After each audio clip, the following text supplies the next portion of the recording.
करने के लिए एक वर्ष समय होने की वजह से हम अभी शुरू कर रहे हैं। हमारे बीच में आधारित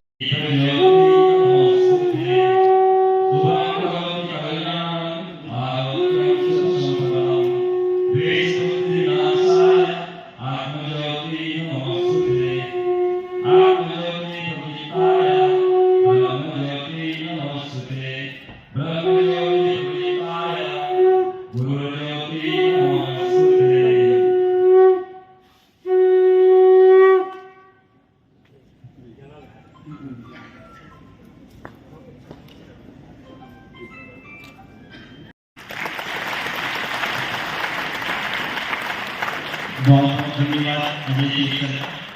इनकी बातें सुन के एक हमारे देश के बहुत प्रसिद्ध शायर कवि हुए हैं, मुझे उनके कुछ कोट याद आ रहे हैं, वो मैं आप सबसे शेयर करना चाहता हूँ। शर्त नहीं आती, बुनियाद मिलनी चाहिए। हर शहर, हर गांव, हर नगर, हर गलियों में हाथ हिलाते हुए लाशें चलनी चाहिए। हंगामा खड़ा करना मेरा मकसद नहीं, हंगामा खड़ा करना मेरा मकसद नहीं। मेरी कोशिश है ये सीरत बदलनी चाहिए। मेरे सीने में ना सही, तेरे सीने में सही, ये आग कहीं ना कहीं जलनी चाहिए। इसलिए मुझे यहाँ मौका दिया गया है कि गणित विषय पर मैं उनसे संबंधित जितने भी एस्पेक्ट हो सकते हैं उस पर आप सबका परिचय कराऊं। बच्चों, एक छोटा सा प्रश्न है सबसे, गणित विषय सबसे आसान है कि सबसे कठिन? सबसे आसान है। जिन बच्चों ने भी सबसे आसान बोला है हाथ ऊपर करें। कुछ लोग आसान बोल रहे हैं। अभी मैं तुरंत आपको इस पर छोटा सा दो बातों से समझाता हूं कि गणित वाकई में सबसे आसान है। कोई भी चीज आसान तभी है जब उसके प्रूफ के लिए हमें किसी बात की जरूरत नहीं पड़ती, तभी वो आसान है। अगर 2 को 2 से प्लस करना है, क्या आंसर होगा? वेरी गुड, बहुत अच्छा नॉलेज है। 2 को 2 से प्लस करना है, आंसर 4 होगा। इसके लिए किसी भी ईफ एंड व्हाट की जरूरत है क्या? बहुत आसान सी बात है ना। लेकिन अगर किसी गेंद को ऊपर फेंकूं और वो आसमान के उस पार चला जाए, तो मुझे एक्सप्लेन करना होगा कि एस्केप वेलोसिटी कोई चीज होती है। और अगर वो उस पार नहीं चला गया, वापस आ गया, तो एक्सप्लेन करना होगा कि ग्रेविटी भी कोई चीज होती है। इसलिए गणित का कोई भी सिस्टम इतना सिंपल है कि उसमें सभी की सार्थकता उसी में नहीं होती, परंतु उससे जुड़े हुए और विषय को सामने लाने के लिए उसके हर क्यों का जवाब देना होता है। तो चलिए हम स्टार्ट करते हैं अपना ये स्लाइड के माध्यम से अलग अलग एस्पेक्ट्स को। अगर आप कोई भी नोटबुक रखे हो, बेहतर होगा आप इसको नोट करें कि जितने भी एस्पेक्ट मैथमेटिक्स से हो सकते हैं कि आप क्या क्या स्टडी करें। और अगर आप स्टडी कर रहे हैं तो स्टडी किस जॉब को, किस प्रोफेशन को अपने दिमाग में रख करके करें, इस पर हम लोग का आज का ये सेशन है।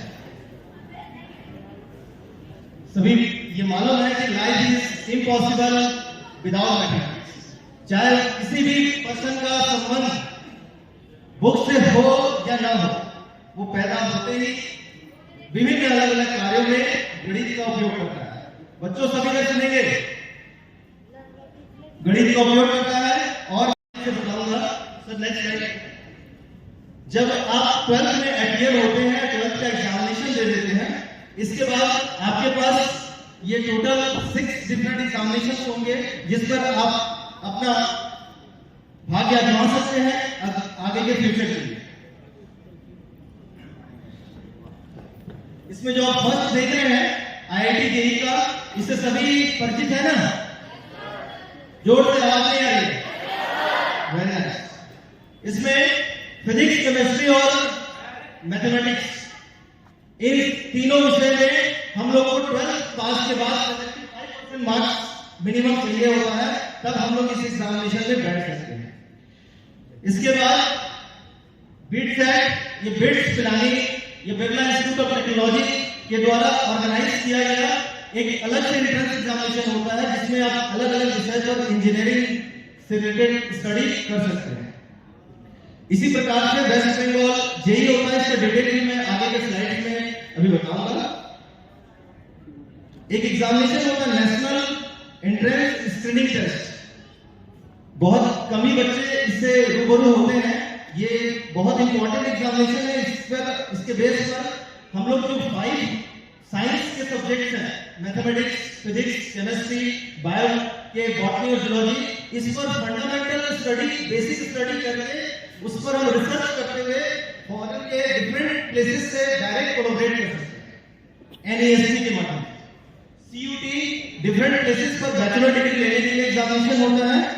और एनडीए, ये जो हर बच्चे और बहुत सारे बच्चों का एक सपना होता है कि वो डिफेंस एकेडमी की तरफ अपने कदम को बढ़ाएं। तो जब आप फाइनली 12th मैथमेटिक्स के सिलेबस को कंप्लीट करते हैं तो आपके पास ये ऐसे एग्जामिनेशन आप 12th ईयर स्टूडेंट भर सकते हैं और उसके बाद अपने कैरियर को डिफरेंट डायरेक्शन में इनहेंस कर सकते हैं। Sir next slide. बच्चों, जब हम आईआईटी जेईई में अपीयर होना चाहते हैं, आईआईटी जेईई एग्जामिनेशन देना चाहते हैं, तो इसमें हमारे पास पर ईयर 2 टाइम्स हमको अभी गवर्नमेंट ने लास्ट 3 ईयर से अरेंजमेंट दिया है कि 2 टाइम्स को एग्जामिनेशन होता है। उस एग्जामिनेशन में 2 स्टेजेस होते हैं। पहले स्टेज को हम मेंस का स्टेज बोलते हैं और सेकंड स्टेज को एडवांस का स्टेज बोलते हैं।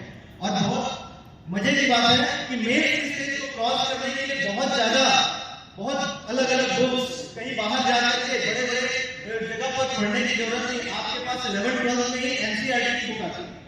आप उस एनसीईआरटी के बुक को लाइन टू लाइन अच्छे से पढ़ करके उसके लाइन के फ्रंट और बैक में और वो क्या कह रहा है इसका एक मटेरियल तैयार करते हैं। तो आपका ये जो मेंस दिख रहा है, मेंस जिसके माध्यम से आप 31 एनआईटीज में लगभग 23,997 गूगल से लिया गया ये डाटा है, मैं एडमिशन के लिए एलिजिबल हूं।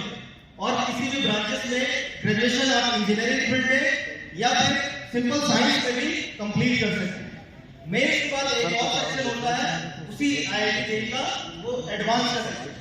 उस एडवांस के सेक्शन में 23 आईआईटीज में आपको एडमिशन मिलता है ऑलमोस्ट 16,000 सीट्स पर। तो आपको 12th के बाद, लगभग 12th के अटेंडिंग के समय में आपको आईआईटी में एडमिशन के लिए 2 चांसेस पर ईयर आपको एग्जाम देने को मिलता है, जिसमें आप 2 स्टेज में एग्जाम देंगे, या मेंस का और एडवांस का, जिसमें मेंस के मार्क्स से एनआईटी और एडवांस के मार्क्स के बेस पर आईआईटी में एडमिशन मिलता है।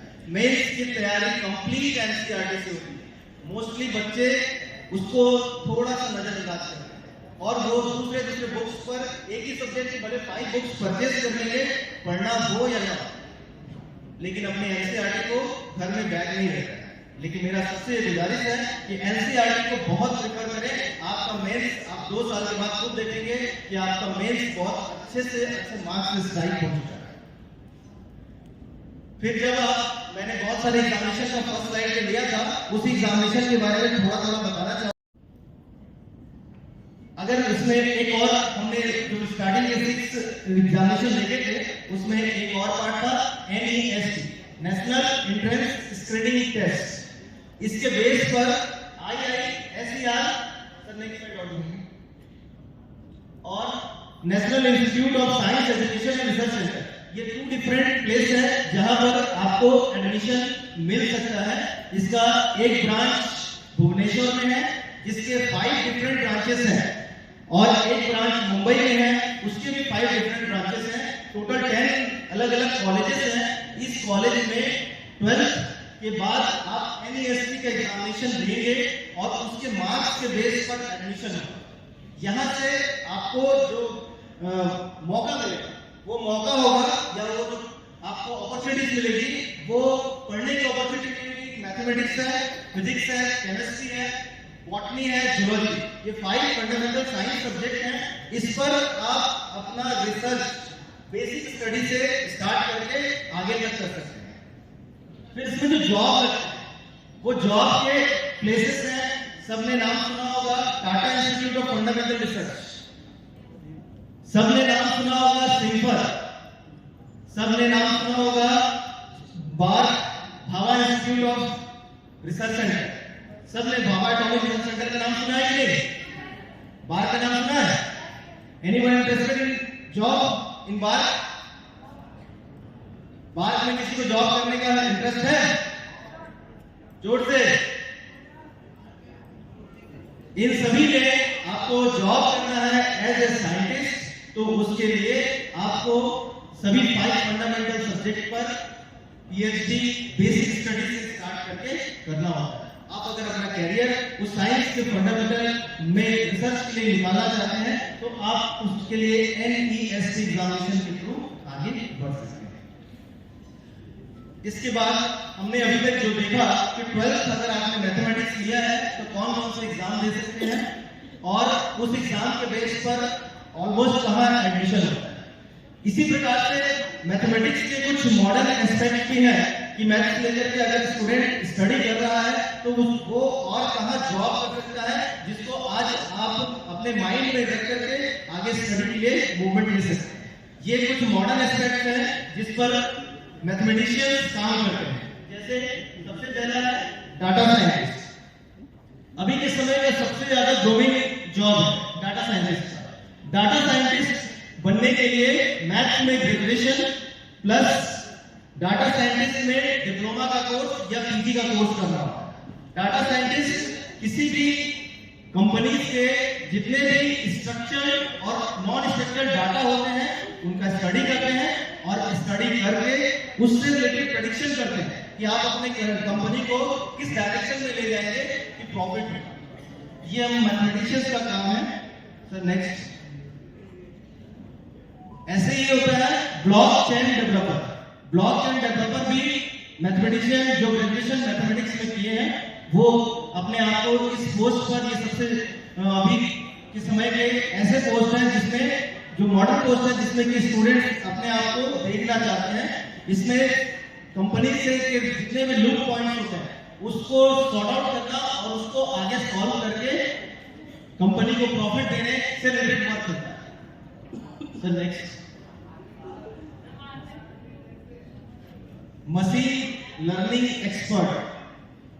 बच्चों सबने नाम सुना है क्या मशीन लर्निंग एक्सपर्ट? आप अगर 12th तक मैथ्स लेते हैं तो आप मशीन लर्निंग एक्सपर्ट के पोस्ट पर किसी भी प्राइवेट और गवर्नमेंट सेक्टर में जॉब कर सकते हैं। इसके लिए आपके पास ग्रेजुएशन मैथमेटिक्स में होना चाहिए और कंप्यूटर साइंस में होना चाहिए। रोबोटिक्स का नाम सुना सबने? रोबोटिक्स के लिए जो डिजाइन होता है और रोबोटिक्स की जो लैंग्वेज होती है उसका डिजाइन करने के लिए इस पोस्ट पर जो पर्सन होते हैं उसको अपॉइंट किया जाता है और इनकी जो सैलरी स्टार्टिंग सैलरी होती है ऑलमोस्ट 12 लाख से 15 लाख होता है, जो कि on the basis of experience वो इंक्रीज होता जाता है। Next, actuarial science. ये वेरी वेरी वेरी इंपॉर्टेंट। बच्चों जब हम पढ़ाई करते हैं तो क्या उसमें 100% पता है कि जो सोच रहे हैं उसमें सक्सेस होंगे ही? यस या नो? 100% नहीं पता है, इसका मतलब ये हुआ कि थोड़ा बहुत तो रिस्क होता है ना, होता है कि नहीं? जोर से आवाज नहीं आ रही है। जो थोड़ा बहुत रिस्क होता है इसी प्रकार का रिस्क सभी काम में होता है। अगर कोई कंपनी ओपन हो रही है चाहे वो गवर्नमेंट की हो चाहे प्राइवेट की, सभी में रिस्क होता है। उस रिस्क को मैनेज करना और रिस्क का सॉल्यूशन बताना, ये काम करता है एक्चुअरियल साइंस। और इसकी स्टार्टिंग पैकेज भले 12 लाख से होती है लेकिन ये बहुत ही कम समय में, क्योंकि हर किसी को ये अच्छा लगता है कि उसके रिस्क को किसी तरीके से कवर किया जाए और उसके लिए रास्ता बताया गया, प्लानिंग बताई गई हो। ये एक्चुअरियल साइंस के स्टडी वाले पर्सन करते हैं, जिसमें ग्रेजुएशन के बाद उनको स्पेशल कोर्स एक्चुअरियल साइंस में उनको डिप्लोमा करना होता है और इसका एक अलग से entrance test, actuarial entrance test, उसके बेस पर जो जॉब मिलती है ये कंपनी में अलग से क्रिएट किया गया अभी के समय का पोस्ट है जो मैथमेटिक्स वाले बच्चों के लिए। Next, bankers. निश्चित ही ये तो इससे सभी कोई भली भांति पता होगा कि बैंक्स में जॉब IBPS के एग्जामिनेशन, SBI के द्वारा कंडक्ट किया गया एग्जामिनेशन और RBI के द्वारा कंडक्ट किए गए एग्जामिनेशन के बेस पर अगर आप मैथमेटिक्स में अपने ग्रेजुएशन को 10th से लेते हुए स्टार्ट करते हैं और स्टडी करते हैं तो तो बहुत अच्छे से बैंक्स में अपने जॉब को पा सकते हैं और उसमें एक अच्छी खासी हैंडसम सैलरी भी होती है और बहुत सारी फैसिलिटीज होती है। ये 12th के बाद मैथमेटिक्स जो भी बच्चे लेते हैं उनके लिए ये भी एक अपॉर्चुनिटी है। Next, statistical analyst. Statistical analyst ये मैथ्स के में ही आप सभी ने स्टैटिस्टिक्स पढ़ा है कि नहीं? स्टैटिस्टिक्स पढ़ा है ना? उसी स्टैटिस्टिक्स के एडवांस वर्जन मास्टर में और आगे आप जब स्टडी करते हैं तो आपके पास एक कोर्स और क्रिएट हो जाता है मैथमेटिक्स के स्टूडेंट्स के लिए कि वो स्टैटिक्स ऑफिसर या स्टैटिकल एनालिस्ट बन सकते हैं, जो कि डाटा का एनालिसिस करके ये बता पाते हैं कि आपकी प्रॉफिटेबल कंपनी और प्रॉफिट कैसे क्रिएट करेगी। So next, cryptographer. Cryptographer online transaction use करते हैं कि नहीं? आप लोग मेल भेजते हैं किसी को जोड़ते?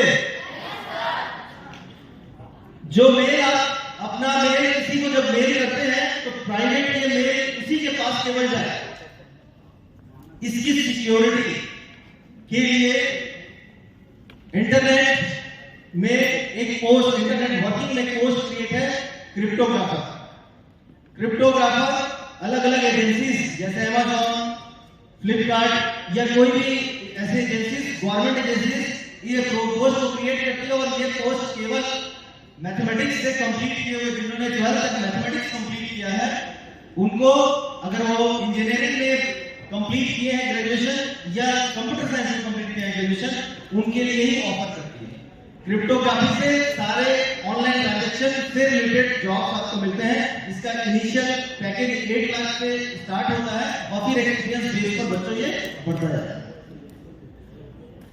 और ये लास्ट बट नॉट लीस्ट, ये प्रोफेसर, अगर आपको नंबर को देख करके, किसी बच्चों को नंबर को देख करके कभी क्रेजी फील होता है कि इस नंबर के साथ मैं कुछ और करता, कभी किसी को ऐसा लगता है कि मैथ्स मेरा पैशन होगा, मुझे टफ से टफ प्रॉब्लम को सॉल्व करने में मजा आता है, अगर आप में से किसी को ऐसा लगता है कि मेरे को मैथ्स में पैशन बनाना है तो आप प्लेन बीएससी एमएससी 12th तक मैथमेटिक्स लेकर के प्लेन बीएससी एमएससी मैथमेटिक्स में कंप्लीट करके पीएचडी कंप्लीट करके प्रोफेसरशिप में जा सकते हैं। प्रोफेसरशिप की जो सैलरी होती है इंडिया या वर्ल्ड लेवल पर टॉप 3rd रैंक आता है इनकी सैलरी, और एक अच्छा रिसर्च का माहौल होता है। और इसमें सबसे ज्यादा फायदा होता है कि हमको ये जो प्रोफेसर्स हैं उन प्रोफेसर्स के पास एज ए रिसोर्स ब्रेन होते हैं, उन ब्रेन पर वो बहुत अच्छा से अच्छे पॉइंट्स पर रिसर्च करवा सकते हैं और वर्क कर सकते हैं। निश्चित ही ये देश के लिए भी, खुद उस इंसान के लिए भी और पूरे वर्ल्ड के लिए प्रॉफिटेबल होता है, जिससे कि हम किसी अच्छे वर्क पर काम कर सकते हैं। तो ये जो एस्पेक्ट थे, इतने ही एस्पेक्ट हैं मेरे पास भी, जो कि मॉडर्न एस्पेक्ट है मैथमेटिक्स के, कि मैथमेटिक्स अगर आपने लिया है तो मॉडर्न वे में क्या क्या जॉब कर सकते हैं और क्या क्या आप एग्जामिनेशन फिलअप कर सकते हैं। मैं सबसे, जितने भी बच्चे जो 10th क्लास में अभी अगर डिसाइड किए हैं कि मुझे मैथ्स लेना है और मैथ्स लेकर के अपना कैरियर बनाना चाहते हैं, तो मैं सबसे एक बात जरूर कहना चाहूंगा कि मैथमेटिक्स का जो नॉलेज है ये कैरियर के लिए तो जब होगा तब होगा ही, शुरुआत में उसको उसके लर्निंग करने से आपका जो एनालिसिस पावर है किसी भी सब्जेक्ट को पढ़ने का, वो एनालिसिस पावर उस पिक पर होगा कि जो आपको समझने में, उस चीज को हैंडल करने में, उस चीज को दिमाग में रखने में और उस चीज को दिमाग में रखकर डिलीवर करने में बहुत काम आएगा। आपने लास्ट 2 से 3 साल या 5 इयर्स का आपने आईएएस का रिजल्ट देखा होगा, तो जो टॉप 10 होते हैं सभी इंजीनियर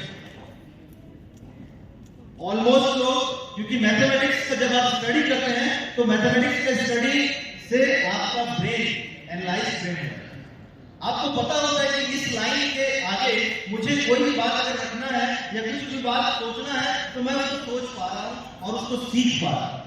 तो मैथमेटिक्स अपने आप में बहुत ही इंपॉर्टेंट, लाइफ में इंपॉर्टेंस है और वो इंपॉर्टेंट रखता है। मैं लास्ट में एक छोटा सा लाइन है, आप मैथमेटिक्स में अपने आप को इस तरीके से तैयार करें कि आपको जिस चीज की भी जरूरत हो, देने वाला खुद आपसे पूछ ले कि आपको ये चाहिए कि ये चाहिए कि ये, कौन सा चीज चाहिए। लास्ट का एक लाइन कि खुद ही को अगर बुलंद लेगा कि हर रहमत से पहले खुदा तुझसे ही पूछे, बता बंदे तेरी रजा क्या है, तेरी रजा क्या है, तेरी रजा। Thank you.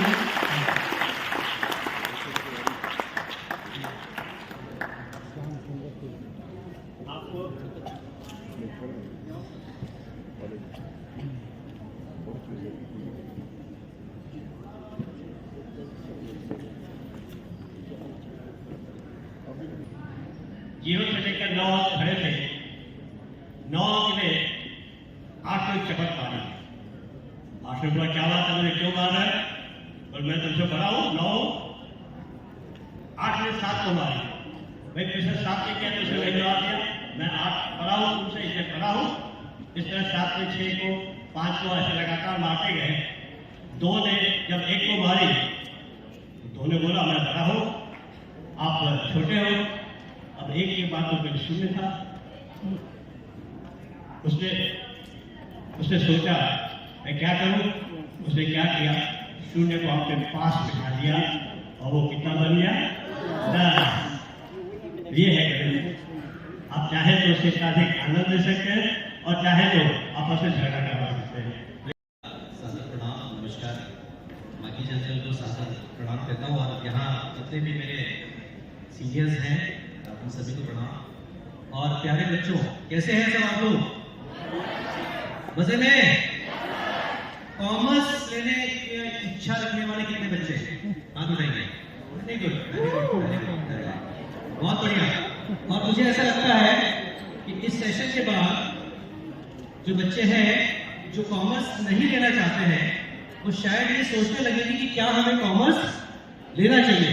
ठीक है, तो हम स्टार्ट करते हैं। सभी बच्चों के साथ एक ही रिक्वेस्ट है, 15 से 20 मिनट आप लोगों के साथ हूं और ये 15-20 मिनट आप लोग सब यही रहेंगे। ठीक है, मोबाइल रखेंगे बच्चे, हाँ कि ना? तो मोबाइल बंद कर देंगे अगर बच्चे रखें। ठीक है, और जो बच्चे डिसाइड कर चुके हैं कि मुझे साइंस लेना है, मैथ्स लेना है, डेफिनेटली हमारा ये मोटिव नहीं है कि वो कोई भी अपने स्ट्रीम चेंज करे, मगर अपॉर्चुनिटीज हमेशा ध्यान रखनी चाहिए। मैं भी तिवारी सर ने जो आज बताया मैथ्स के बारे में, मुझे अपने दिन याद आ रहे थे। मैं भी 11th-12th मैथ्स लेके किया, मगर बाद में मुझे ऐसे लगा कि बढ़िया का बच्चा हूँ, पैसे ज़्यादा ज़रूरी है और दुनिया जो है वो कॉमर्स का इम्पोर्टेंस रखती है। तो मैंने स्ट्रीम चेंज किया और मैं कॉमर्स में आया। सो फ्रेंड्स, मैं चार्टर्ड अकाउंटेंट हूँ। 24-25 सालों से मैं प्रैक्टिस में हूँ और सीए के साथ साथ मैंने लॉ की डिग्री ली है। और सीए बनने के बाद में कंप्यूटर्स हमारे लाइफ में बहुत इंपॉर्टेंस रखता है। ऐसे कॉमर्स के स्टूडेंट को कंप्यूटर्स का भी नॉलेज होना चाहिए। इसके लिए मैंने diploma in information system audit ये भी हमने किया और फॉरेंसिक्स में भी हमने कुछ काम किया है, जिसमें कि हम FAP कोर्स होते हैं फॉरेंसिक ऑडिटर्स के रूप में। तो चलिए भी स्टार्ट करते हैं। बच्चे सब अटेंशन ध्यान देंगे और एक बात हमेशा ध्यान रखेंगे जो मैं आप लोगों से कहना चाहता हूं, आप कोई भी स्ट्रीम लें, कॉमर्स लें, मैथ्स लें, साइंस लें, मगर इस बात को हमेशा ध्यान रखें, आप भारत माता की संतान हैं। आप आगे बढ़ना चाहते हैं, आप किसी भी कोर्स में जाएं, मगर अगर आप अपने आप को याद रखेंगे कि आप ऊपर वाले की संतान हैं, आप बहुत फॉर्चुनेट है कि आपने भारत देश में जन्म लिया, आप बहुत फॉर्चुनेट है कि आपको ऐसा एसोसिएशन मिल रहा है जो आपके बारे में सोच रहे हैं। क्योंकि मैंने विदेशों में सुना है कि भारत और विदेश में क्या फर्क है। उन लोगों ने यही कहा कि भारत में भी बहुत संपन्नता है, भारत में भी बहुत पैसा है, भारत में भी बहुत स्पोर्ट्स है, सब कुछ है, मगर विदेश और भारत में एक ही डिफरेंस है कि वहां पे परिवार नहीं है और यहाँ पे परिवार है। तो आप किसी भी स्कूल में जाए, अपने आप को, अपने परिवार को, अपने परिजनों को, अपने शिक्षकों को बिल्कुल भी न भूलें, इस बात का ध्यान रखें। स्टार्ट करते हैं।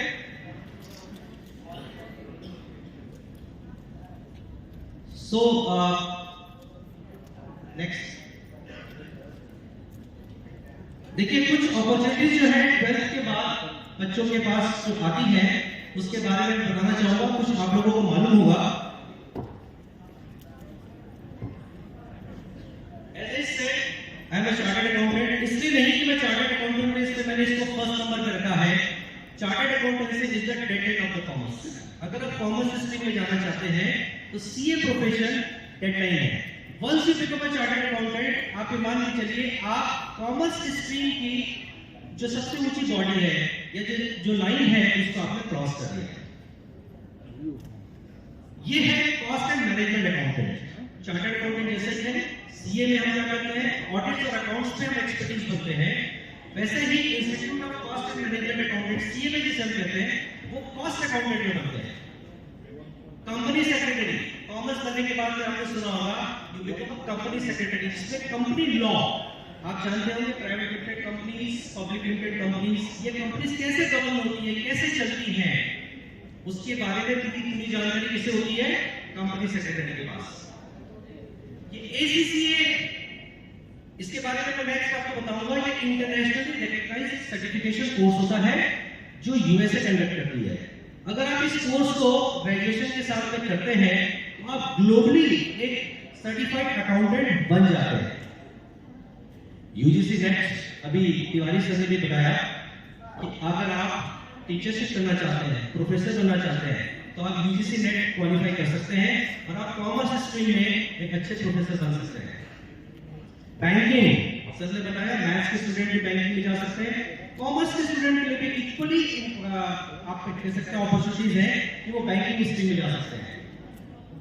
सीपीए, ये यूएसए जो है एक कोर्स चलाती है जो कि प्रोफेशनल अकाउंटेंट्स के रूप में है और ये बहुत ही ग्लोबली रिकॉग्नाइज्ड कोर्स है जो कि आप ग्रेजुएशन के साथ कर सकते हैं।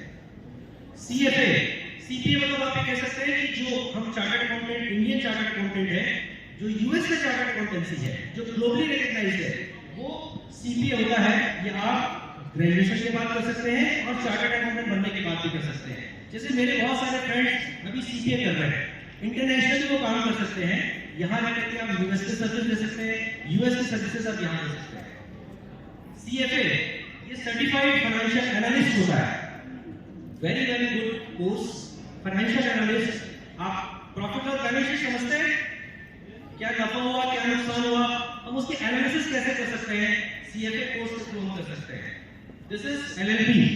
आप हमारे सामने मधु मैडम है, बहुत सारे लोग हैं, आप समझ सकते हैं। अगर आप कॉमर्स स्ट्रीम में हैं, आप लॉ कर सकते हैं। मैंने भी लॉ किया है, क्योंकि लॉ के बहुत बड़ा पार्ट ये मतलब नहीं है कि आप क्रिमिनल लॉ या सिविल लॉ, आप कॉमर्स से रिलेटेड इतने ज्यादा डिस्प्यूट्स हैं। अगर आप लॉ करते हैं और आप एलएलएम करते हैं आगे चल के, आपके पास एम्पल ऑफ अपॉर्चुनिटीज है, बहुत ज्यादा अपॉर्चुनिटीज है। अब वन बाय वन हम एक एक कोर्स को समझेंगे। दोस्तों, चार्टर्ड अकाउंटेंसी अगर हम बात करें सो लगभग 5 साल का कोर्स है। 10th के बाद आप इसकी पढ़ाई स्टार्ट कर सकते हैं। आपको 12th के बाद फाउंडेशन कोर्स देना है, आपको मालूम है। जैसे आप फाउंडेशन कोर्स देते हैं तो आपके पास में एलिजिबिलिटी आ जाती है। जैसे आप फाउंडेशन एग्जाम देंगे, आपके लिए 12th में 50% का आपके पास में मोटा मोटी 50% से ज्यादा, अगर आप कॉमर्स स्टूडेंट हैं, आपका 50% से ज्यादा मार्क्स होना चाहिए। सीए कहां पे काम करते हैं, किस एरिया में काम करते हैं, every area is very important. अगर आप ध्यान देंगे, फाइनेंशियल अकाउंटिंग जैसे मार्टिना साहब ने कहा, हर छोटे से छोटा व्यक्ति, हर बड़े से बड़े व्यक्ति को अकाउंट्स के बारे में जानकारी होना। सपोज आप अपने घर में भी पूछेंगे तो मम्मी भी एक छोटा सा अकाउंट बनाती है कि वो क्या उनको पैसे मिले, क्या उन्होंने खर्चे किए, क्या उन्होंने बजट किया, क्या उन्होंने सेविंग किया, ये सारी जानकारी आपको इस कोर्स के अंदर पता चलता है। Reporting is the very important. आज आप देखेंगे कि कोई भी व्यक्ति है जो बिजनेस कर रहा है, उसे रिपोर्ट करना होता है, प्रॉफिट लॉस अकाउंट सर्टिफाई कराना होता है। वो रिपोर्ट किसे करना होता है, बैंकर को भी देना है, उसे किसे देना है, फाइनेंशियल इंस्टीट्यूशन को देना है, उसे किसे देना है, गवर्नमेंट बॉडीज को देना है। रिपोर्टिंग का भी काम आपके पास। Management accounting, audit, definitely chartered accountant है। ऑडिट करने की जो आज प्राइम बॉडी है इंडिया में, वो है चार्टर्ड अकाउंटेंट्स। जितने भी दोस्तों बच्चों आप समझिएगा, स्कूल से करके एक छोटा सा स्कूल है, कोई छोटा सा ऑर्गेनाइजेशन है, कोई पब्लिक सेक्टर यूनिट है, गवर्नमेंट की हर बॉडी ऑडिट होती है। ऑडिट मतलब हम ये सर्टिफाई करते हैं कि ये सही है या गलत है। तो ये कौन करता है? चार्टर्ड अकाउंटेंट करता है। आप समझ सकते हैं कि अपॉर्चुनिटीज कितना ज्यादा है। फंड अगर आप मालूम है, हम अभी 3 ट्रिलियन इकोनॉमी में है, 5 ट्रिलियन इकोनॉमी में जा रहे हैं। इकोनॉमी इकोनॉमी इकोनॉमी, पैसा पैसा पैसा, हर पैसे को सर्टिफाई कौन करता है कि वो सही यूज हुआ है कि नहीं हुआ है, गलत यूज हुआ है कि नहीं हुआ है, उसका फाइनेंशियल रिपोर्टिंग कौन कर रहा है। आप चार्टर्ड अकाउंटेंट प्रोफेशन में ये सारी चीजें आप समझ सकते हैं। Insurance, as a chartered accountant आप बिलीव नहीं करेंगे कि मैक्सिमम चार्टर्ड अकाउंटेंट हमारे यहाँ कोर्स होता है। आप IIT में आप देखिए, इंश्योरेंस बिजनेस में चार्टर्ड अकाउंटेंट बनने के बाद आपके पास एम्पल बहुत ज्यादा अपॉर्चुनिटीज है। फाइनेंस आप समझते हैं, पैसे देने हैं, मुझे कोई बिजनेस करना है, पैसे चाहिए, बैंक मुझे पैसे देगा, वो पैसे कैसे मिलेंगे, कैसे यूज करना है, उस फंड को मुझे कहाँ लगाना है कि ज्यादा पैसे मिले। दिस ऑल फाइनेंस के बारे में आपको चार्टर्ड अकाउंटेंट को पता चलता है। इकोनॉमिक प्लानिंग, आपको पता है हमारे देश के वित्त मंत्री जो रहे हुए हैं, पीयूष गोयल जी रहे हैं, चार्टर्ड अकाउंटेंट थे, क्योंकि इकोनॉमिक्स की सब्जेक्ट है जो आप चार्टर्ड अकाउंटेंसी कोर्स में पढ़ते हैं।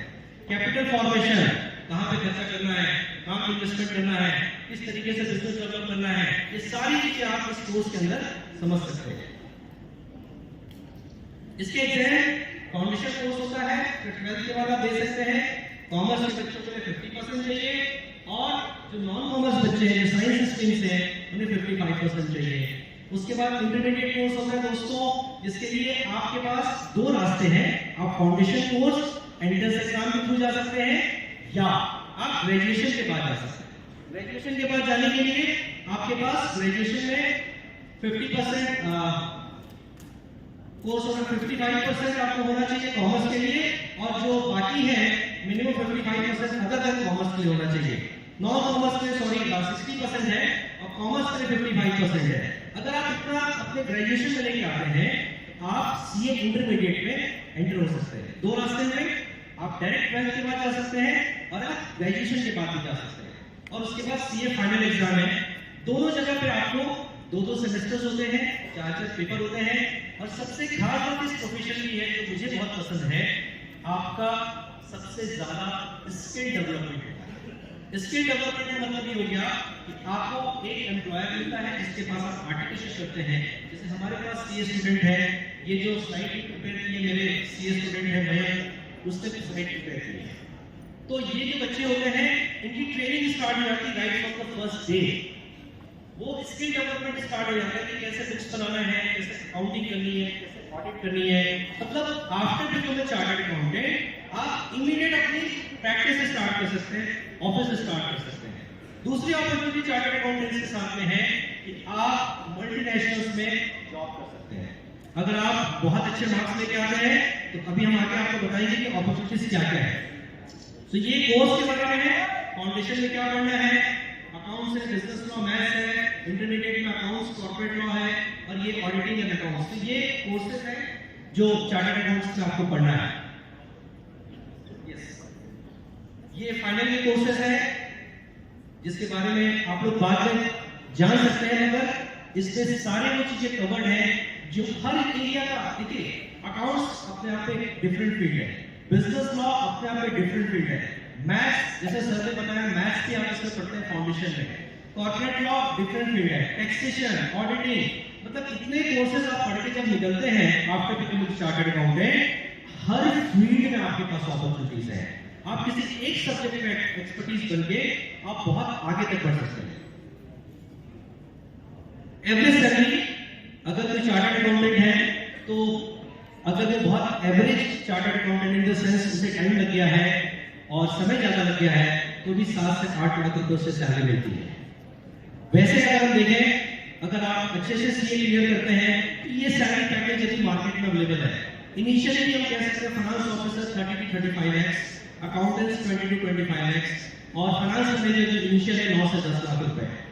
अब दोस्तों आप इस बात को मानिए, अगर आप इस हिस्ट्री में अच्छे से बढ़ते हैं, आगे बढ़ते हैं, तो बहुत आराम से आप 40 से 50 लाख रुपए की सैलरी एम्प्लॉयमेंट में आप अर्न कर सकते हैं। This is very big opportunity for you.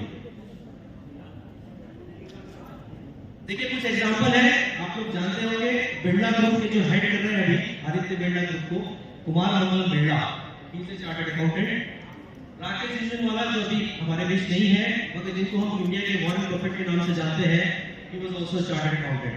Apart from that politics में देयर आर चार्टर्ड अकाउंटेंट्स। तो अगर आप देखें हर टॉप लेवल पे आपको मैनेजमेंट भी सिखाया जाता है इस कोर्स में, तो चार्टर्ड अकाउंटेंट ज्यादा है। दोस्तों अगला course which is similar to chartered accountant is a cost and management accountant. बच्चे समझ में आ रहे हैं? कॉमर्स के बच्चों को अंडरस्टैंड हो रहा है? सीए प्रोफेशन के बारे में कुछ आइडिया लगा? देखिए इसी से मिलता जुलता प्रोफेशन है cost and management accountant. That is also very good.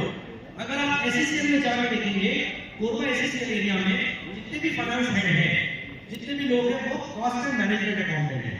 क्यों है?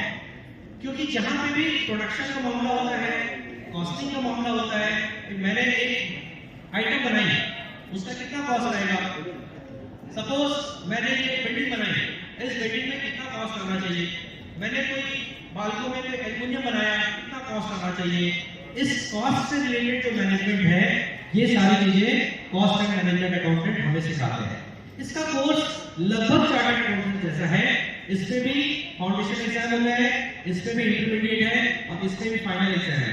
सेम लेवल है। आर्टिकलशिप इसमें बहुत ज्यादा नहीं होती है, मेरे ख्याल से इसमें 1 साल या 15 महीने की आर्टिकलशिप होती है। उसमें भी आपको प्रैक्टिकल चीजें बताते हैं, बट यह भी अपने आप में कॉमर्स स्ट्रीम के लिए, कॉमर्स के बच्चों के लिए बहुत अच्छा एडवांटेज है। दोस्तों आपको बता दें, जैसे हम चार्टर्ड अकाउंटेंट ऑडिट्स करते हैं, वैसे ही सीए में भी अभी सर्टिफाइड कई जगह पे इनको भी ऑथराइजेशन मिल रहा है, बढ़ते जा रहा है। ये भी ऑडिट कर रहे हैं, ये भी सर्टिफिकेशन कर रहे हैं।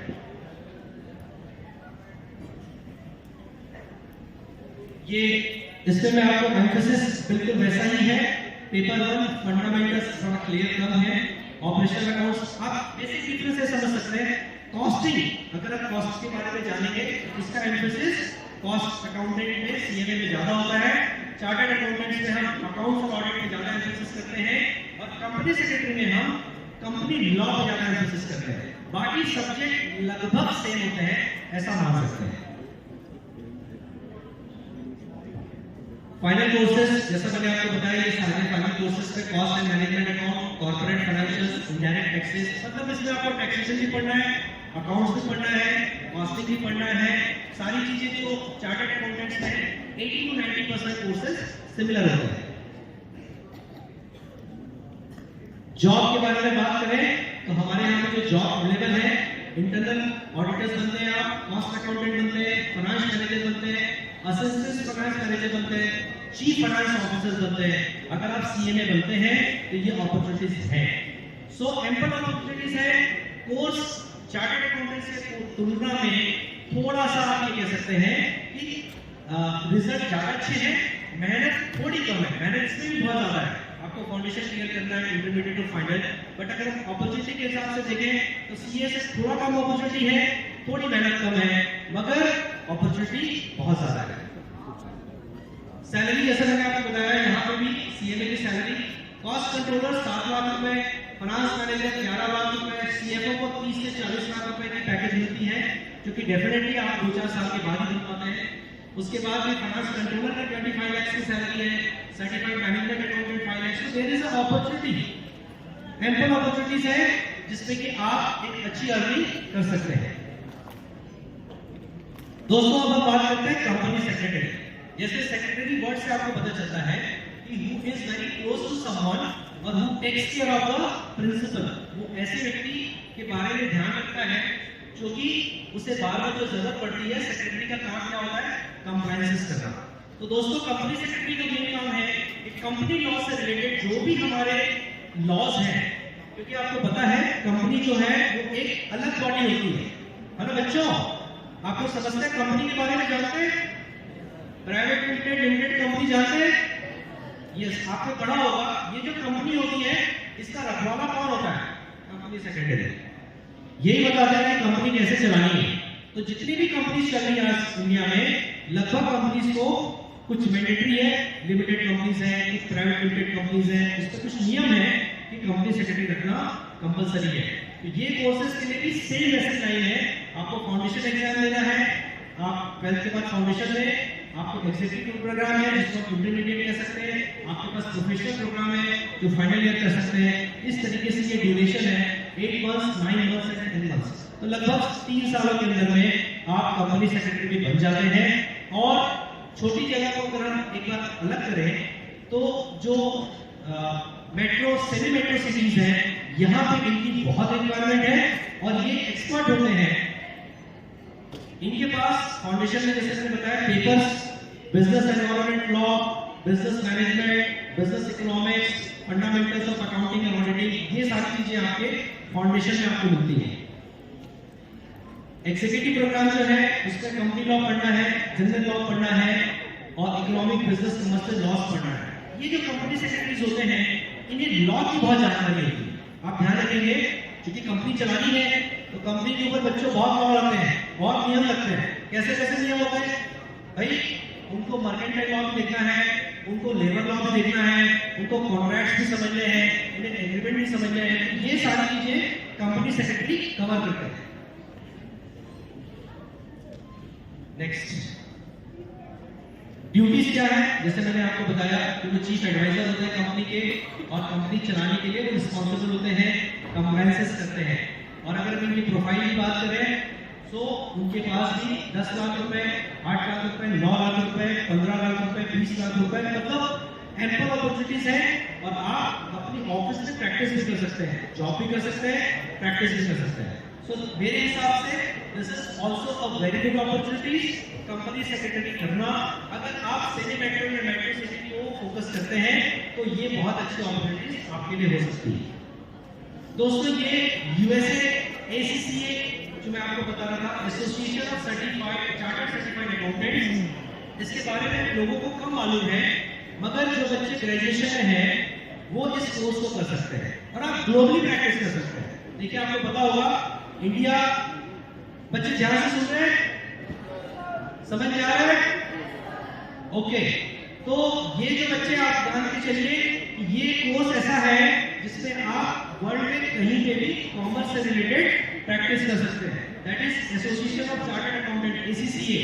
ये बहुत अच्छा है, इसके बारे में मैं बहुत ज्यादा एक्सप्लेन नहीं कर रहा हूँ, मगर जब आप 12th कर लेंगे, जब आप ग्रेजुएशन करेंगे तो आपके सामने ये बहुत अच्छी अपॉर्चुनिटीज है जिसके में आप आगे बढ़ सकते हैं।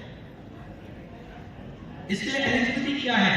आपकी उम्र 18 साल से ज्यादा होनी चाहिए, आपको 10+2 मिनिमम आपकी क्वालिफिकेशन होनी चाहिए और आपके लिए 65% अकाउंट्स या मैथ्स में और इंग्लिश में आपके मार्क्स होने चाहिए। सो 10th के बाद जो बच्चे हैं उन्हें फोकस करना पड़ेगा कि उनके 12th के रिजल्ट अच्छे रहे, एटलीस्ट 65% से ज्यादा रहे। और एग्जाम्पशंस क्या है? अगर आप 12th पास करने के बाद ये कोर्स कर रहे हैं, आपको सारे पेपर देने पड़ेंगे। अगर आप कॉमर्स ग्रेजुएट हैं तो आपके 3-4 पेपर एग्जाम हो जाते हैं, आपको 9 पेपर देने हैं। यदि आप सीए कर रहे हैं और आईपीसीसी आपने निकाल लिया, इंटरमीडिएट कर लिए हैं, तो आपको 8 ही पेपर देने हैं। और अगर आप चार्टर्ड अकाउंटेंट बन जाते हैं तो आपको 4 पेपर देने हैं। कहने का मतलब ये है, once you become a chartered accountant और आप ग्लोबल प्रैक्टिस करना चाहते हैं, ग्लोबली काम करना चाहते हैं, आप इस सर्टिफिकेशन कोर्स को करिए, आपको केवल 4 पेपर देने हैं। नेक्स्ट, ये मैं स्किप कर रहा हूँ, ये सिलेबस है जो कि आपको वही सब चीजें पढ़नी होती है। फाइनेंस है, कॉर्पोरेट लॉ है, ऑडिट है, जो कि आप चार्टर्ड अकाउंटेंट्स में करते हैं। मगर ये कोर्स करने के बाद ग्लोबली सब्जेक्ट को आप पढ़ते हैं और आप ग्लोबली रिकॉग्नाइज हो जाते हैं।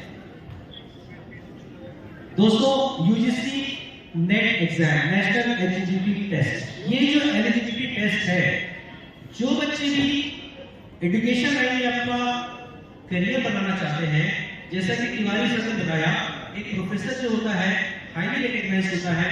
अगर आप इससे बात करें, मैं चार्टर्ड अकाउंटेंट हूँ, मगर इस प्रोफेशन को मैं बहुत रिस्पेक्ट करता हूँ, बहुत रिगार्ड करता हूँ और मैं ऐसा मानता हूँ कि जो बच्चे पढ़ने में अच्छे हैं वो इस पे भी फोकस करें। कॉमर्स स्ट्रीम में जाने के बाद आप नेट एग्जाम क्लियर करें और उसके बाद आप यूजीसी नेट क्लियर करने के बाद में आप एक अच्छे प्रोफेसर बन सकते हैं, जेआरएफ या प्रोफेसर आप बन सकते हैं। एलिजिबिलिटी पोस्ट ग्रेजुएशन करना होगा आपको, मतलब आपको एमकॉम करना है। जैसे हम बीकॉम की ग्रेजुएशन है, पोस्ट ग्रेजुएशन के बाद में आप यूजीसी नेट दे सकते हैं, आप प्रोफेसर बन सकते हैं, पीएचडी कर सकते हैं। तो this is also a very good line for commerce students. Age limit JRF के लिए कम से कम 30 साल से कम होना चाहिए। ये सारे पेपर्स हैं, रिसर्च, कम्युनिकेशन है, लॉजिकल रीजनिंग है, ये सारे पेपर्स भी आपको पढ़ने देते हैं। नेक्स्ट दोस्तों, दिस इज आल्सो वेरी, बच्चे ध्यान रखेंगे, कई बार ऐसा हम सोचते हैं कि लॉ जो है रेसिडुअल एजुकेशन है। रेसिडुअल एजुकेशन मतलब हम ये कुछ नहीं कर पा रहे थे, चलो लॉ कर लेते हैं। बिल्कुल ऐसा नहीं है। मैंने 2 साल पहले लॉ कंप्लीट किया है। Why? There is ample opportunities. बच्चे ध्यान रखेंगे, लॉ आप कॉमर्स करते हैं, मान लीजिए बीकॉम करते हैं और साथ में आप एलएलबी करते हैं, साथ में आप एलएलएम करते हैं, बहुत अपॉर्चुनिटीज हैं आपके पास। इतने डिस्ट्रीब्यूट्स हैं, इतने बिजनेस के अंदर में, लॉ के अंदर में, टैक्सेशन में डिस्ट्रीब्यूट्स हैं। अगर आप लॉ करते हैं तो आपको बहुत ज्यादा अपॉर्चुनिटीज मिलती है। दिस इज द 5 साल का कोर्स है बीकॉम एलएलबी के साथ में, और पेमेंट भी आपको अच्छी मिल जाती है।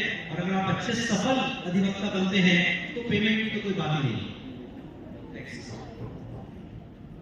सीएफए। दोस्तों, सीएफए जो कोर्स है, बच्चे ध्यान रखेंगे, अगर आप चार्टर्ड अकाउंटेंट बनते हैं और साथ साथ आप सीएफए का कोर्स कर लेते हैं, आप पूरे वर्ल्ड पे काम कर सकते हैं as a chartered accountant. Chartered accountant बनने के बाद आप यहाँ के जो सीए हैं वो रेस्ट का काम नहीं कर सकते, तो आपको एक अलग से कोर्स करना पड़ता है, CFA, sorry CPA. CPA is that, CFA is the financial analyst. Financial analyst मतलब हो गया, जैसा मैंने आपको बताया, कोई भी फाइनेंशियल स्टेटमेंट है उसके हम रिस्क एनालिसिस करते हैं, उसके पैरामीटर्स डिसाइड करते हैं, वो कंपनी कैसे जा रही है, आगे कैसा ग्रो करेगी, ये सारे एनालिसिस हम सीएफए के माध्यम से करते हैं। और सीपीए जैसे मैंने आपको बताया, इज अ वेरी गुड, बहुत अच्छा है। हम बहुत चार्टर्ड अकाउंटेंट इस पे कर रहे हैं, हम ग्लोबली रिकॉग्नाइज्ड हो गए दोस्तों। बच्चे अभी मान के चलिए, आगे चल के व्यापार हिंदुस्तान तक में सीमित नहीं है, ग्लोबली रिकॉग्नाइज्ड है। इंपोर्ट एक्सपोर्ट, वहां के टैक्सेशन, वहां के लॉस, ये सारी अपॉर्चुनिटीज कॉमर्स स्ट्रीम में आने के बाद में अगर आप इस कोर्स को करते हैं तो आपको बहुत ज्यादा मिलेगी। नेक्स्ट,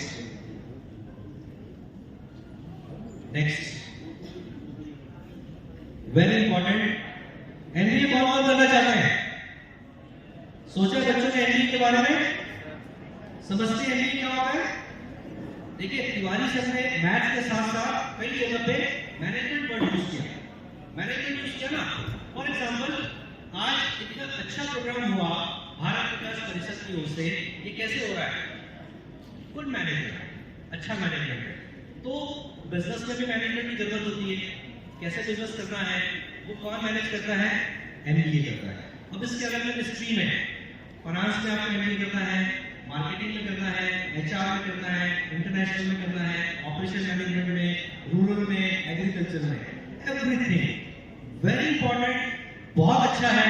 मगर एमबीए करने के लिए मेहनत तो करनी पड़ेगी, एंट्रेंस टेस्ट देना पड़ेगा। एंट्रेंस कब देना है? ग्रेजुएशन के बाद देना है। कौन सा देना है? कॉमन एडमिशन टेस्ट, कैट देना है। और कैट अच्छे से दिया, आईएम में गया, तो फिर क्या बात है, बल्ले बल्ले। तो आप लोग को जो भी एमबीए बच्चा करना चाहते हैं उसका टारगेट क्या होगा? आईएम निकालना है, करेक्ट? जैसे मेडिकल में हर आदमी क्या सोचता है कि मेरे को एम्स मिल जाए, तो वैसे ही यहाँ के लिए क्या है? आईएम। और अगर आप आईएम निकालते हैं तो हमारे सामने राजू भैया बैठे हैं, उनके पुत्र भी उन्होंने आईएम क्लियर किया है। वी अंडरस्टैंड, कितने खुश हैं, कितनी बढ़िया पैकेज है, कितनी बढ़िया इनकम चल रही है। So this is what we focus. अगर आप एमबीए करना चाहते हैं तो इसमें मैनेजमेंट का भी बहुत फायदा है। So this you should remember. Next, eligibility test आपको क्लियर है। ग्रेजुएशन के बाद में बैचलर डिग्री 50%, सीजीपीए 45% से ज्यादा होना चाहिए। नेक्स्ट, कॉलेज, ये सारे कॉलेजेस हैं जिसके बारे में आप कर सकते हैं, इनकी रैंक दी है।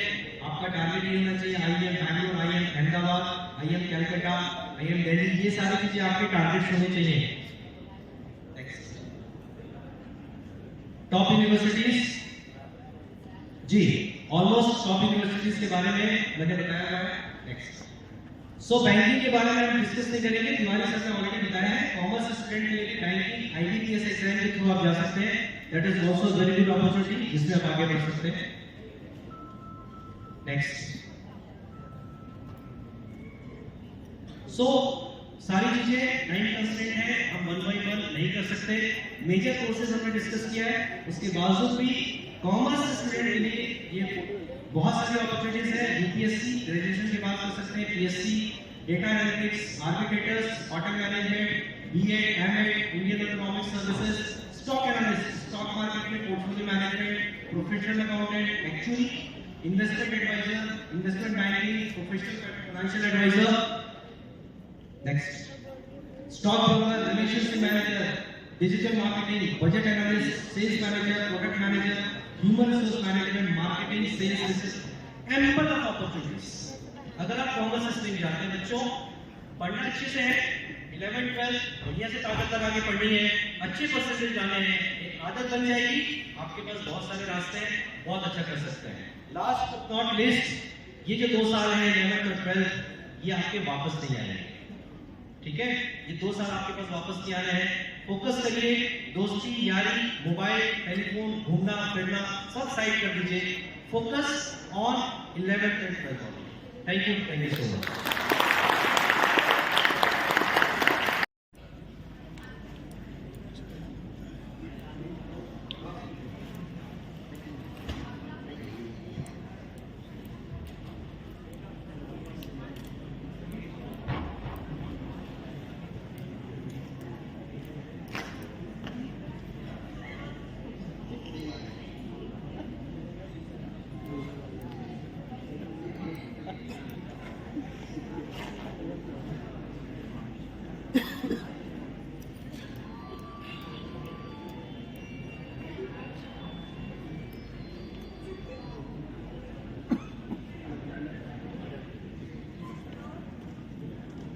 चलिए, जब तक PPT चालू होता है तब तक मैं एक चीज करना चाहता हूँ। आप सबने कहानी सुनी होगी कि एक व्यक्ति रहता है, वो जंगल से गुजरते रहता है, जंगल में एक पेड़ के नीचे बैठता है, उसे बहुत थकान लगी रहती है और वो सोचता है कि मैं कहीं से पानी मिल जाता तो मेरी प्यास बुझ जाती है। जैसे ही सोचता है उसके पास पानी का गिलास आ जाता है। उसके बाद उसको लगता है कि तो भोजन हो गया, अरे भोजन मिल जाता तो और अच्छी बात हो जाती, तो वैसे ही भोजन भी आ जाता है। अब भोजन ऐसे कर लेता है, उसको लगता है कि थकान लग रही है, अगर बिस्तर मिल जाता तो मैं सो जाता, तो वैसे ही बिस्तर आ जाता है। अब वो सो उठता है तो सोचने लगता है कि मैं जो जो सोच रहा था वो हो रहा था, लेकिन इस पेड़ में राक्षस तो नहीं है, और पता चला निकला और मेरे को मार के खा गया। तो वैसा ही होता है, वो राक्षस आता है और उसको मार के खा जाता है। यानी वो बच्चा, वो जो व्यक्ति बैठा रहता है, वो उस कल्प वृक्ष के नीचे बैठा रहता है। ऐसे हम कहानी सुनते थे, ये कल्प वृक्ष की कल्पना, तो ये तो नहीं पता कि ये कल्प वृक्ष अभी है कि नहीं, लेकिन आपका ये जो दिमाग है वही कल्प वृक्ष है।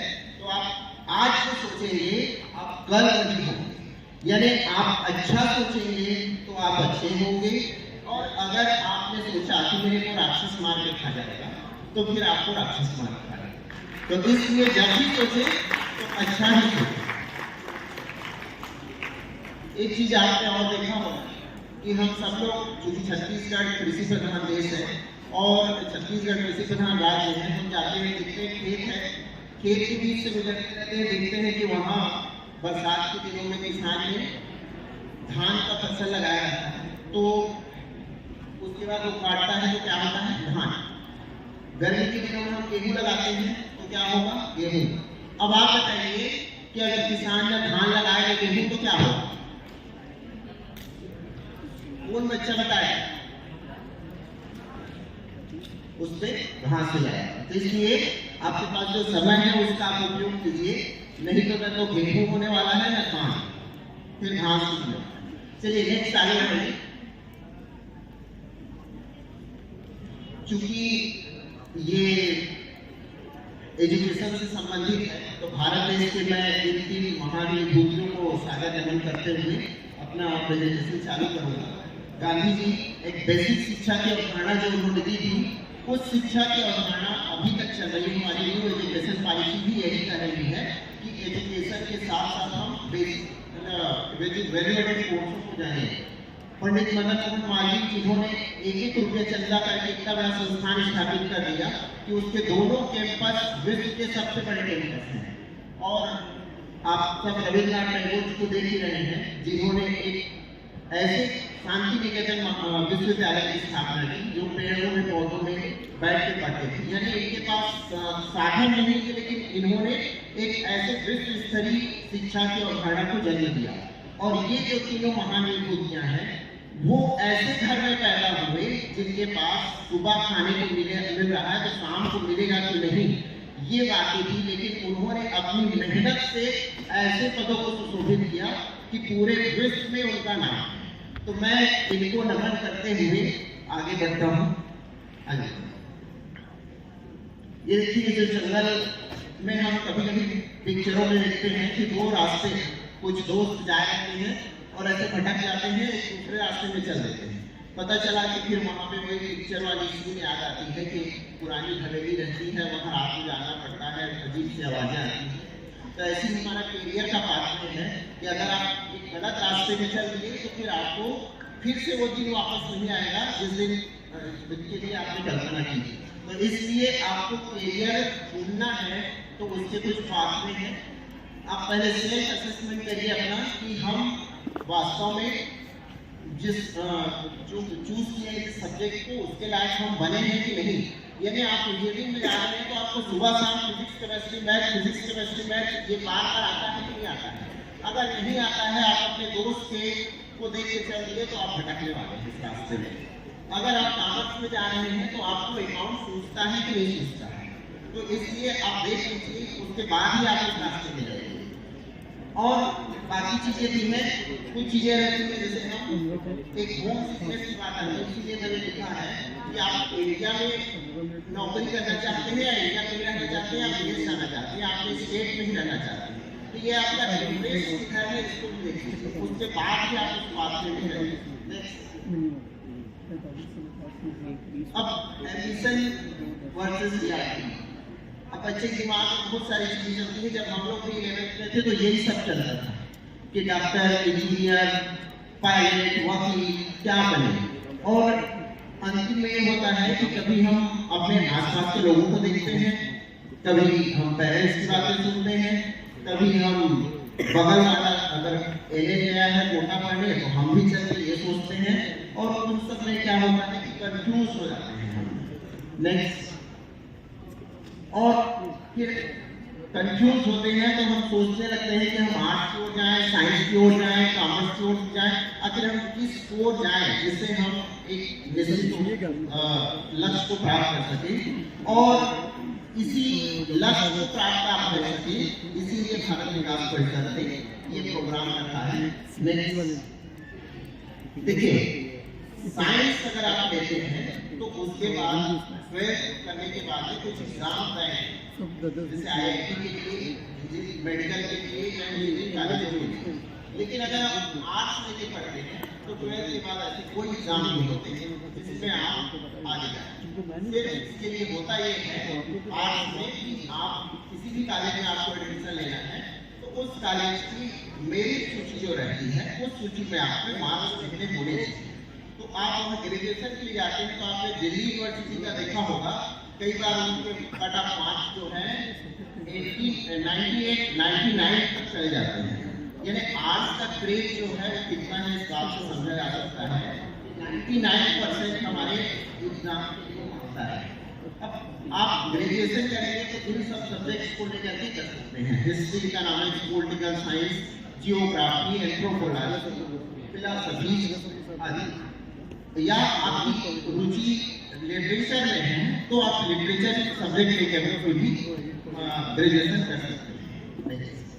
उसके साथ साथ आजकल कुछ वोकेशनल सब्जेक्ट्स भी चलते हैं, जैसे social work, mass communication, journalism, investment analysis, population studies, travel tourism, food nutrition, health psychology, planning development studies and security and practice.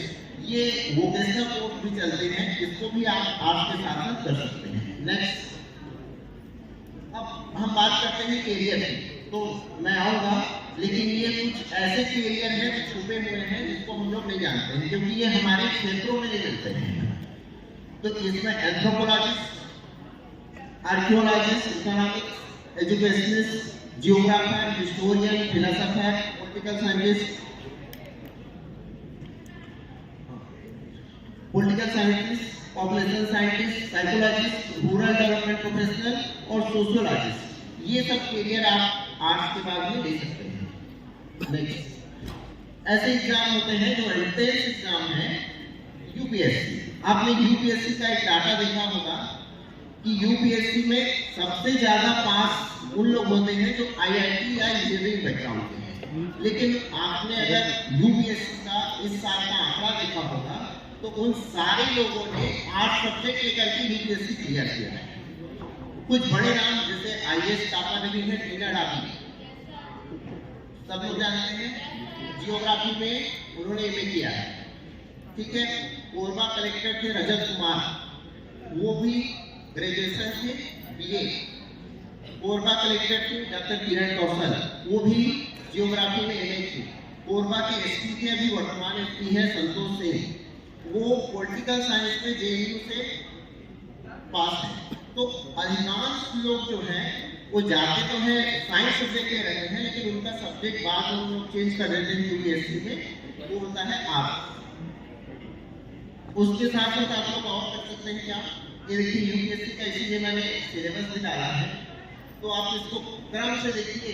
इसका जो सिलेबस है उसमें current event of national and international importance, history of India, India world geography, Indian polity and governance, economic and social development, general issue on environment ecology. यानी total first paper जो है वो पूरा arts से related है। पूरे syllabus में आप देख लीजिए, फर्स्ट पेपर पूरा एक पेपर आर्ट्स का है। नेक्स्ट, ये जो सेकंड पेपर है उसको भी मैंने डाला है। तो इस सेकंड पेपर में देखिए सारी चीजों आर्ट्स वाले में कहीं कहीं लिखा है रेलेवेंस, लेकिन आप सेकंड पेपर में देखिए हर जगह उसने लिख के रखा है कि आपका जो बेसिक न्यूमेरिक है वो किस लेवल का होना चाहिए, 10th लेवल का होना चाहिए। तो आर्ट्स सब्जेक्ट की हम एक महत्ता इस बात से समझ सकते हैं कि जितने आगे के एग्जाम हैं, यूपीएससी एक हुआ, फिर उसके बाद सीजीपीएससी आया, उसके बाद अगर आपको लायर बनना है या जज बनना है तो वो भी आर्ट्स सब्जेक्ट के थ्रू ही होके जाता है।